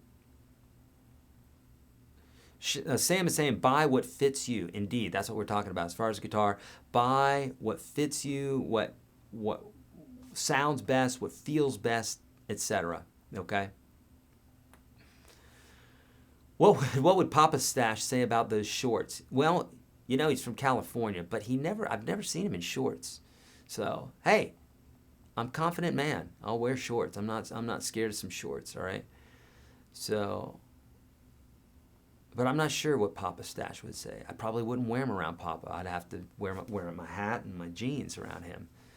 I wouldn't be sad for it to come to me. Oh, you're talking about the guitar. Oh, yes. Sending out the shipping address now. Okay. Where did the harmonic and melodic minor scales come from? Okay, so where scales come from is usually, I say usually, it's going to come organically from music in and of itself. And someone's going to say, hey, I'm playing this scale, but it has this one note that's changed because it sounds really good over that scale. So for instance, I think I did this yesterday, right? So if we have this, let's see, let's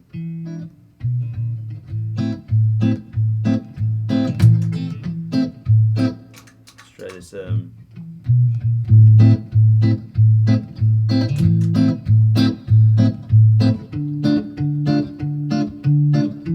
this is called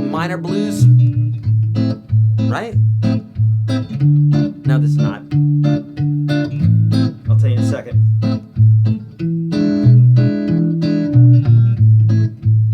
Minor swing. Okay, so there it is, right? And we essentially could use the blues scale over this. We could use the minor scale over this. We could use minor pentatonic over this. But there's this E7 chord, which, remember, if you were part of the broadcast today and the broadcast yesterday, you would know that the 5 chord, at least in a major key, it should be that dominant chord, but in a minor key, it shouldn't. So in this case, we're bringing in a new note, that note right there, because if we were following our diatonic chords, the 6 chord would be minor, the 2 chord would be minor, the 3 chord would be minor. That's the way it would sound.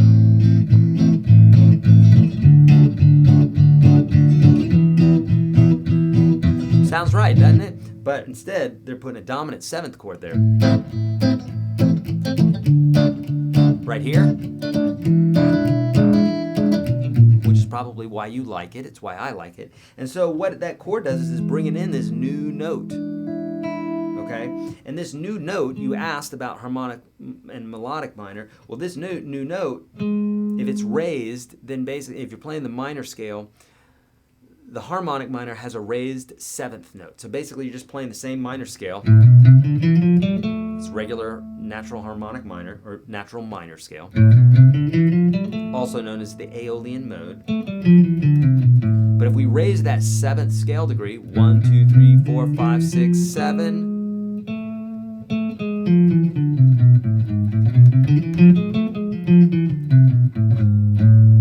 this sounds very Spanish maybe sounding, and it's only over that E7 chord. So I'll accentuate it and I'll tell you when I do that.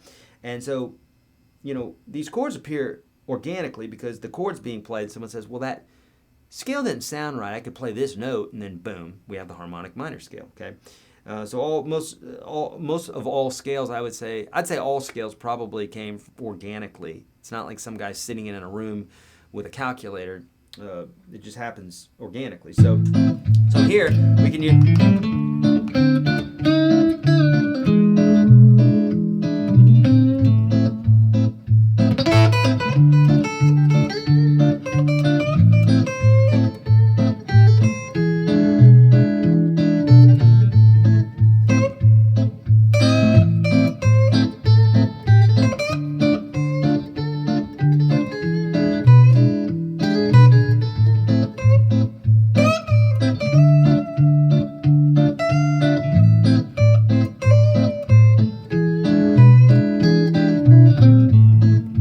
So you can hear the harmonic minor just when that chord comes along. So that's where harmonic comes in. Melodic minor is when we raise the 6th and we raise the 7th and the 6th scale degree going up, I believe, but going down, it's natural minor. I believe that's the way it works.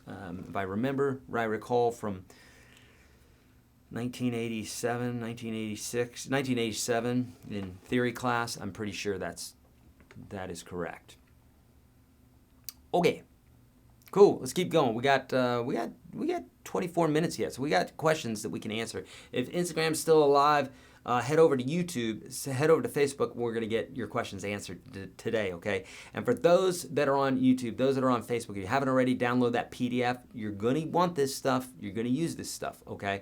Also, share this right now. Friends, if you're new, if you didn't share this earlier, if you want the opportunity to win a lifetime membership of guitar lessons to the Unstoppable Guitar System /365, you're going to get all the courses today that are 75% off if you want them. But normally this course is $400.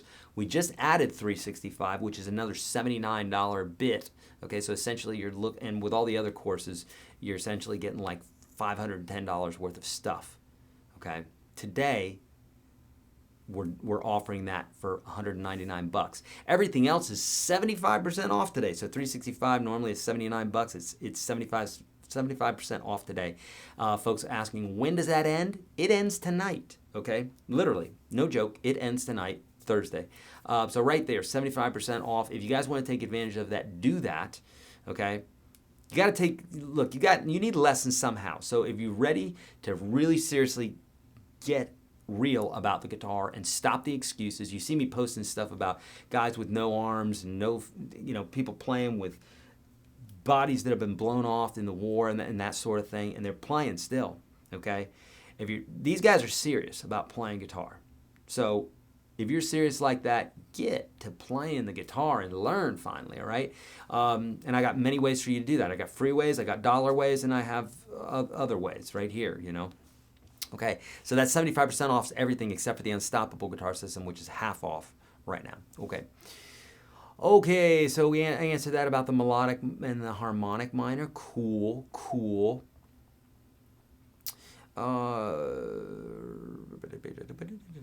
Okay. It's very cool. Ask Carlos Santana. Yeah, Dorian mode. Yeah, he uses that one a lot. What are the advantages of having a neck relief set up correctly? Everything, Marlo. Marlo, so having a guitar set up is like being really sick and then going to the doctor. Nah, let's not even say that.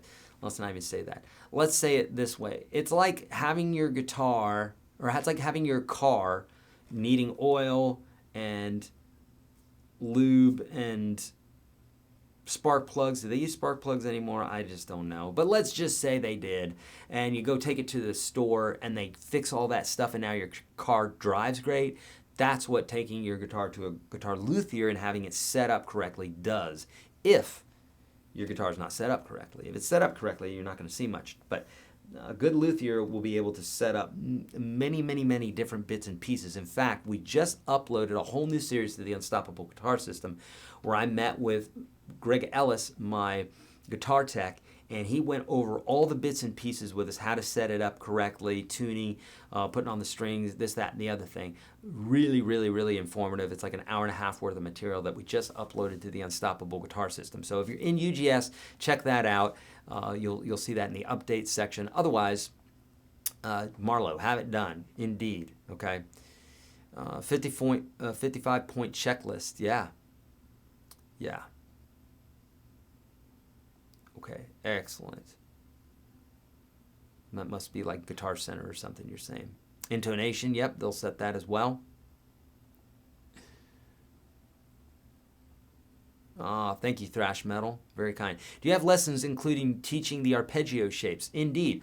On YouTube, okay, so again, anytime I say something on YouTube, if you're in the Unstoppable Guitar System, you're going to get that same lesson series on crack, okay? So if I teach it for 15 minutes on YouTube, there's probably a whole giant course inside of Unstoppable Guitar System. And sweep arpeggios, as you're talking here, which is probably what you're talking about, because you don't want to know about those, right? That's easy enough. You want to learn how to go, or like these kind of sweep arpeggios, right? And I teach that on YouTube. Search YourGuitarSage sweep, and you're going to see those shapes that I mentioned. If you really want the big version of that, Crazy 13, go to inside the PDF that I'm giving you today. There's a $1 offer where you can get the whole Unstoppable Guitar System 365 for $1. Click on that, and then you'll get the big series for $1. And if you want out of the program, just do it within 30 days and you won't get charged anything else, okay? So check that out. Who's my favorite guitarist? Oh, so many. Eddie Van Halen's one. If Eddie Van Halen, Randy Rhoads, Stevie Ray Vaughan, I'd say if those three guys had a baby, which would be really gross, but if they did, that would be my favorite guitar player, okay? All right. Dave wears shorts all the time unless it snows. Okay. What is a gypsy minor scale? I couldn't tell you if it hit me in the head, Wicker. There are literally hundreds and hundreds of scales. Some of them are renamed, so the gypsy minor may even be the harmonic minor. I don't know, but sometimes folks will name something different and it's the same scale as something else. But sometimes it's usually just one note that's changed. There's a great app that's out there that you literally can just say, okay, gypsy minor, show it to me on the guitar neck, and it'll show it to you. And I forgot what it's called. But I don't know the gypsy minor off the top of my head. That's how much I use it. Mary, shared it yesterday. Does that count? Mary, it does count for yesterday because we awarded someone yesterday. But if you didn't share it today, then it won't count for today, if that matters, if that means anything to you. So we give an award out every day, or every time we do these live broadcasts, we do some sort of giveaway. We give away thousands of dollars worth of stuff every single month. So today we'll be giving away a $400 course. So if you want to win it today, Mary, then you would need to share it today. That's the only way that we keep up with that, right? Makes sense? Cool. Okay, what should a normal setup cost? $30 for amateur, $150 for professional. That sounds about right, Wicker. Now, my guy here in town, Greg, is a pro. Okay, Franklin Guitar Repair. If you're in the Nashville area, he's a great guy. Franklin Guitar Repair, go to him. He's $75 unless there's something really wacky with your guitar, but $75 will do it. And he's pro. He's amazing. Okay, it really does vary.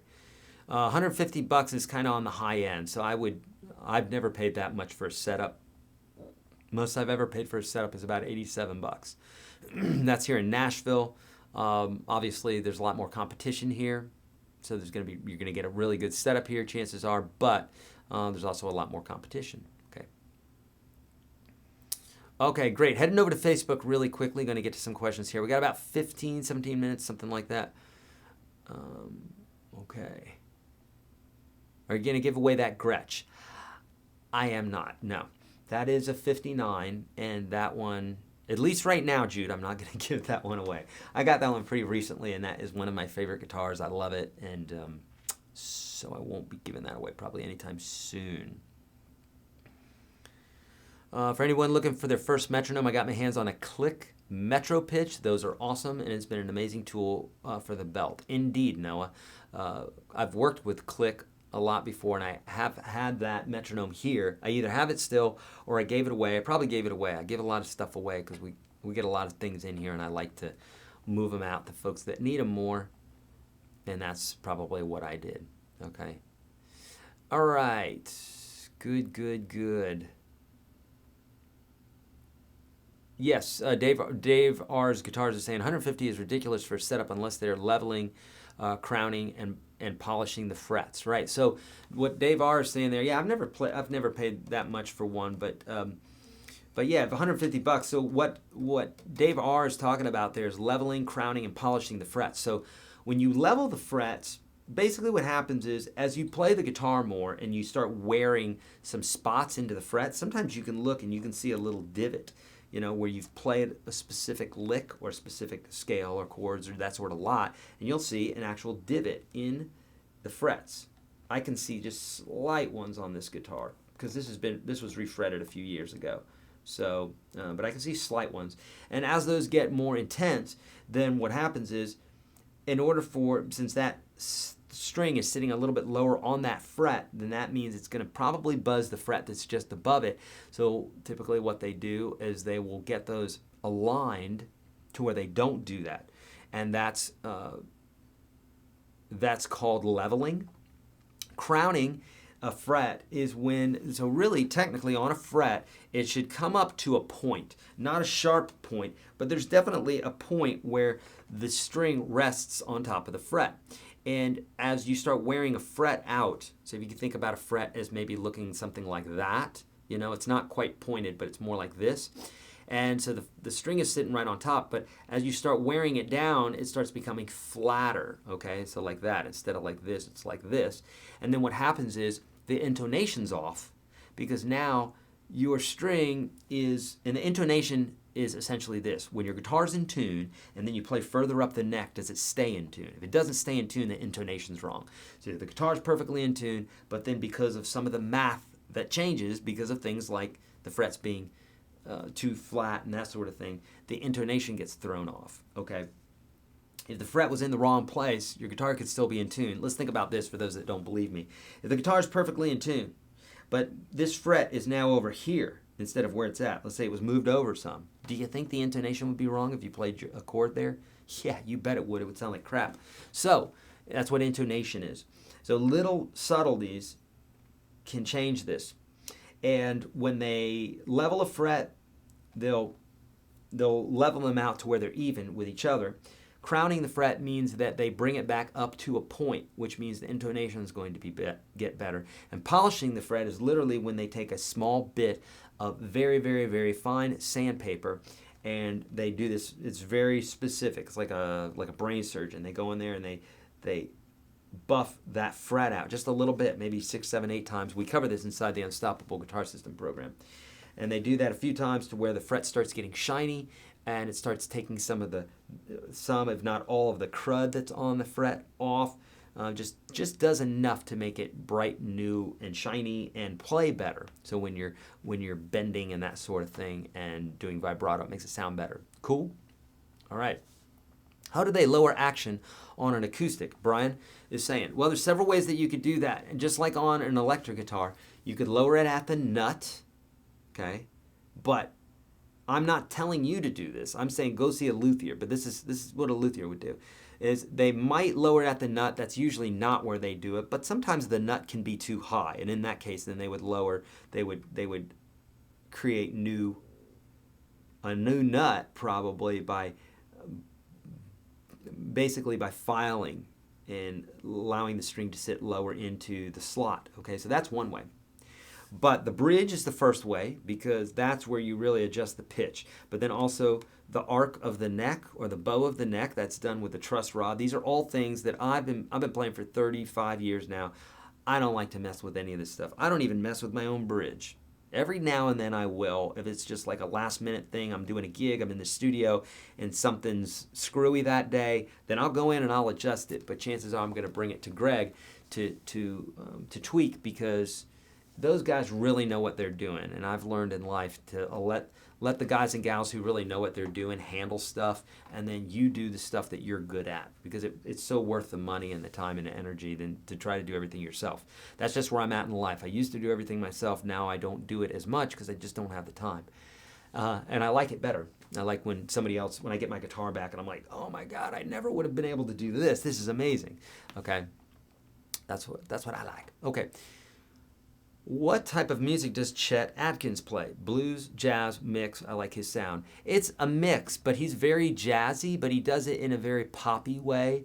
So it's not like hardcore blues or hardcore jazz, if there's even such a word. It's not like he's doing a lot of poppy type jazz stuff. Does a little bit of blues. It's a mix, but he's got his own sound.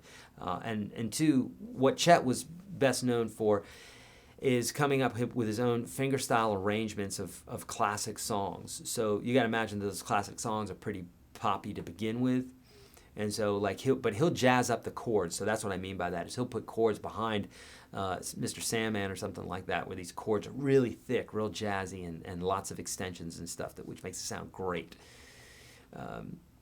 Okay, good. Does anybody use special string or neck cleaners? I don't, personally. Other folks will probably weigh in there. Music Nomad String Fuel. There you go. Okay.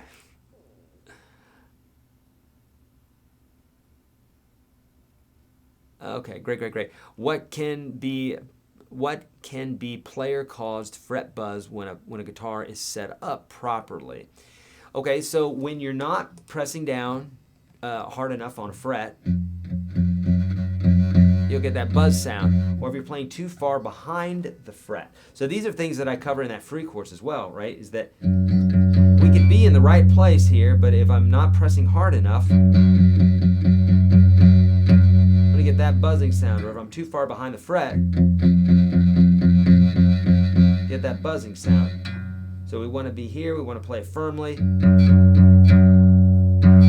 can still hear a little bit of buzz, but that's because I'm hitting the string pretty hard. And for me, I don't mind a little bit of buzz if it's, as long as it's not killing the sound. I don't mind that. I love the sound of a guitar. I love this sound. I love the sound of the buzzing strings. It's a guitar, for crying out loud. I don't know why people are, they say, I don't like this sound. It's the guitar. If you don't like that sound, play the keyboards, because they don't make that sound. It's a guitar. Don't worry about that. Okay. No. What did you talk about? Celeste is saying. You're going to have to get more specific there, Celeste. Do you have any suggestions for an old guy with arthritis in his hands where it is very difficult to hold on to a pick? Darren is saying. Darren, I can tell you from me, I had wicked arthritis. In fact, if you look at my hand, you can see that pinky? See how it's all like jacked up? It's like I can't straighten it. Like literally, I can't straighten it. I'm trying to straighten it right now. I can't. I'll try to curl it. There it is curled. Here it is straight. There it is curled. That's pretty much all I can do with that pinky. I mean, it curls here, but I can't do anything with this knuckle. It's just literally bent like that. That's from arthritis. Same thing with this finger, and you can see it's still kind of like all warped up and same thing with my thumbs. My thumbs are all jacked up because I had wicked arthritis. And for me, I don't know you don't want to hear this, Darren, but for me, it was watching my diet. I cut out sugar, I cut out animal products, I cut out grains, I cut out any of that crap that was causing inflammation in my body. It doesn't just cause inflammation in my body, it causes inflammation in anybody's body who eats it. So you may be able to govern it to where it doesn't bother you, but if you have arthritis, it's because you have inflammation in your body. That's not, that's coming from a guitar player. But I'm telling you that it has everything to do with inflammation, and inflammation is typically caused from either stuff that we're taking, but most of the time it's stuff that we're eating. But it can also come from, over the counters and stuff like that. So, Darren, what I would suggest is drink lots of water, clean up your diet some. I know, but that's probably not what you're asking for. You're saying, how can you hold a pick? In that case, you can't hold a pick and make it feel any better unless you change your diet, because that's an internal thing.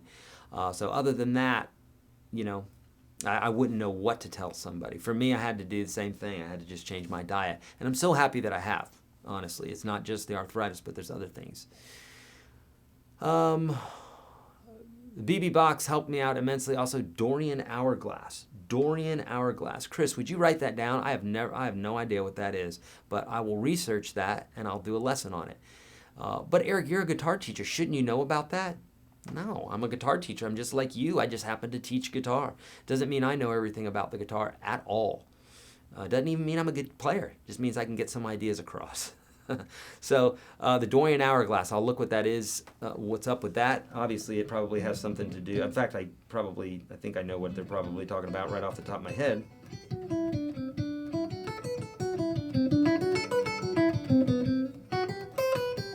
I probably know that off the top of my head, but just like a lot of concepts like this, like the cage system, I used to teach the cage system all the time. Here, you can play these chords all the way up and down the neck, da-da-da-da-da, and then folks started teaching it as the caged system, or at least I saw the information regarding that, and I'm like, why teach that all the time? I just don't call it the cage system. So the Dorian Hourglass is probably something that I know of, but I just don't teach it that. Sometimes that name is very valuable because it will help you remember something. Like when I say springboards, right? Talking about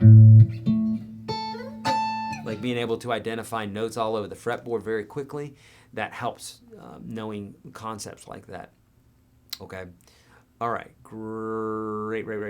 Oh, Celeste missed the lesson. Oh, okay, Celeste. Well, let me know if you have any questions and I'll help you out. Celeste is a kind student who tunes in all the time, so yay. We're gonna go 5 more minutes, my friends. Get those questions out on YouTube, on Facebook. Let's do this.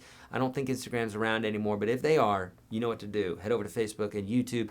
A few things, my friends. Download that PDF right now. Share this and get those questions ready. If you don't have a question, share this, okay? Do some love out there for the world. There's a few hundred people sharing. There's a few hundred people watching this.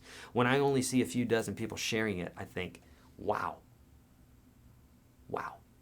That's what I think. Wow. Where's the gratitude? You gotta share that love, friends. All right. So do that. Share that love. Okay. No more questions on Facebook. I'm guessing I'm gonna refresh because sometimes Facebook doesn't continue to feed me those comments, and I want to make sure that we get to all those comments, okay?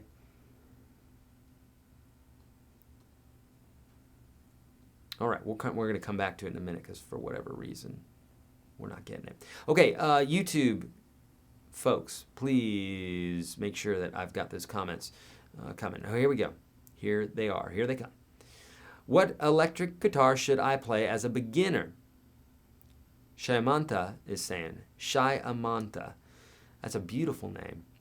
Shyamanta, we've got lots of different guitars that we can play as a beginner. If you're new to guitar and you want to make sure that you're not investing a lot of money but still getting a good deal, I have a few guitars that I could recommend for you, and they're all on my kit store, kit.com/YourGuitarSage. So check that out. There's a link for you, but essentially an Epiphone Les Paul is a great one, but there's many different ones. Check that link out and that will help, my friend. Okay. Okay, how about finger picking, no pick needed? Yeah, indeed. Darren, yes, I didn't mention that. Jimmy, thank you for bringing that up. So yeah, you don't need to necessarily play with a pick, Darren. And Jimmy brings up a great point. Thank you, Jimmy. Jimmy's a great student and always contributes so much. So thank you, Jimmy, for reminding me about that. Yeah, you could be finger picking, Darren, using your thumb, or I just did a whole series this last weekend on finger picking. So watch that. We did a 4-hour marathon on finger picking, so you could check that out. We did that this weekend, Darren. But also inside of the free course. Folks wanting to know about finger picking, I've included that inside of the free course. There's lots and lots of exercises for you with a PDF where you can drill down and go step by step and be a beast at finger picking, okay? Also, the course from this weekend, there's a whole finger picking course for free that I'm giving to you because I want to help you, okay? Okay, indeed. Acoustic Adventure, do you take face-to-face... Oh, did you take face-to-face lessons when younger, and which lesson type would you recommend to intermediates? I did take face-to-face lessons when I was younger, when guitar lessons were $7 for a half hour, and I thought that was very expensive back in the day. Well, it was expensive back in the day because minimum wage was $3.50. I sound like an old timer. When in my day, and that's okay. I suppose I am. So I did. I took lessons. They were $7 an hour, and I mean, they're much more expensive now. Times are changing. And which lesson type would you recommend to intermediate? Here's the deal. I obviously have an online course that I think if you do something like that, even if you're taking one-on-one lessons, I really think any player out there, if you're taking one-on-one lessons, you should also be in some sort of online course because you get so much value for it. And you're going to get tons of information from an online course because it's online, and you're not paying for somebody every single time they're spending an hour with you, okay? So I teach one-on-one lessons, but I'm charging like $200 an hour now, okay? My prices have gone up because I teach so much online. I have so many of the answers online. Why would I sit with one person and usurp all that same time that I could be helping lots of people? Here we have hundreds of people in the room. So to me, it doesn't make sense unless someone's really willing to pay that. I'll do it, but it doesn't really make sense for them either because they could be learning all the same stuff from me inside of a course. So Acoustic Adventure, I highly recommend getting some sort of online membership because in addition to one-on-one lessons, okay? All right, friends, I would like to continue to answer these questions. I'm going to get to this one more. I've heard of economy picking. Is it better for speed, but more for exercises or more for alternate? Where can I find them for economy?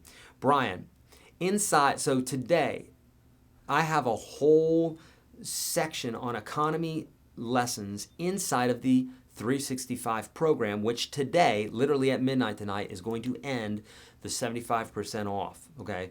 So 75% off, YourGuitarSage.com/75 off. You can find that deal there. Brian, inside the 365 program, which is 7 days of the week, 7 different focus areas, one of them including economy picking, I start you off at something very simple, and each week, 52 weeks long, right, for a year, I progress you into understanding about economy picking, finger picking, alternate picking, theory, scales, the whole 9 yards.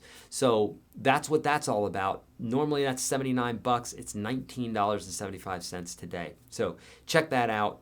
It's absolutely, if you're trying to learn this stuff, that's the way to do it. If you want to skim the surface and just kind of have a basic idea of it, Brian, on YouTube, search economy or search Your Guitar Sage Economy. Okay.